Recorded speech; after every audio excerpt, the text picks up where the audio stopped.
خداوند متعال به عزرائیل گفت با زیباترین صورت خودت به سراغ رسول و حبیب من برو. اگه اجازه بده روح اون رو به نرمی و لطافت قبض کن و اگه اجازه نداد برگرد. عزرائیل با زیباترین صورت و در قالب انسان بر در خانه سعادت پیامبر مهربانی ظاهر شد و گفت السلام علیک ای صاحب خانه نبوت، آیا اجازه ورود می دهید؟ رحمت خداوند متعال بر شما باد. حضرت عایشه به حضرت فاطمه که بر سر بالین پیامبر اکرم نشسته بود گفت تو جواب این شخصی که اومده است رو بده. حضرت فاطمه هم به دم در رفت و با صدای بسیار غمگین گفت ای بنده خداوند متعال، رسول خداوند در حال حاضر با احوالات خودش مشغول.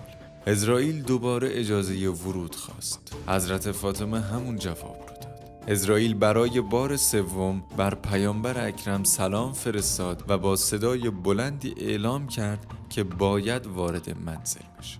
پیامبر اکرم از موضوع با خبر شد و گفت ای فاطمه پشت در کیه؟ حضرت فاطمه رضی الله عنها گفت ای رسول خدا، پشت در کسیه که اجازه ورود میخواد. چندین بار به او جواب دادم ولی وقتی برای بار سوم درخواست کرد رعشه بر وجودم افتاد.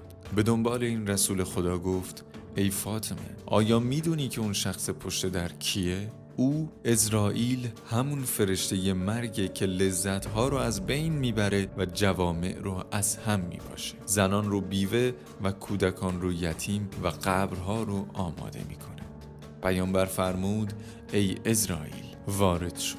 بعد از عزرائیل که در حال انتظار بود پرسید ای عزرائیل به ملاقات من آمده ای یا برای قبض روحم آمده ای؟ عزرائیل گفت هم به عنوان مهمان و هم به عنوان مسئول آمدم.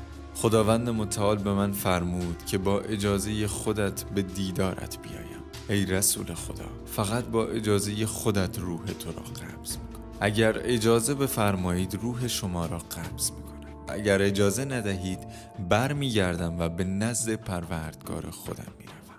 رسول خدا گفت تمام نگرانی و ناراحتی من برای امتمه که بعد از من باقی میمونه. جبرائیل گفت ای دوست خداوند متعال، خداوند در روز قیامت تا وقتی که تو راضی باشی امت تو رو خواهد بخشید. قبل از همه پیامبر تو رو و قبل از همه امت هم امت تو رو وارد بهشت خواهد کرد.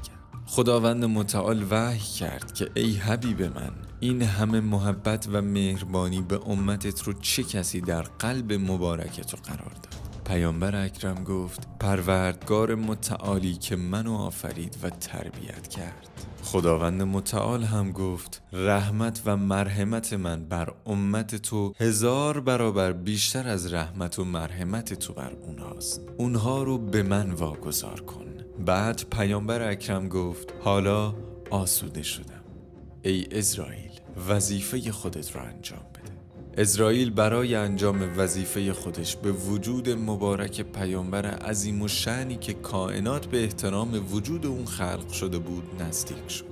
پیامبر اکرم دستای خودش رو درون سطل آبی که در کنار خودش بود کرد و دستای خیس خودش رو بر صورت مبارک خودش کشید و گفت لا اله الا الله ای پروردگار من رفیق اعلی.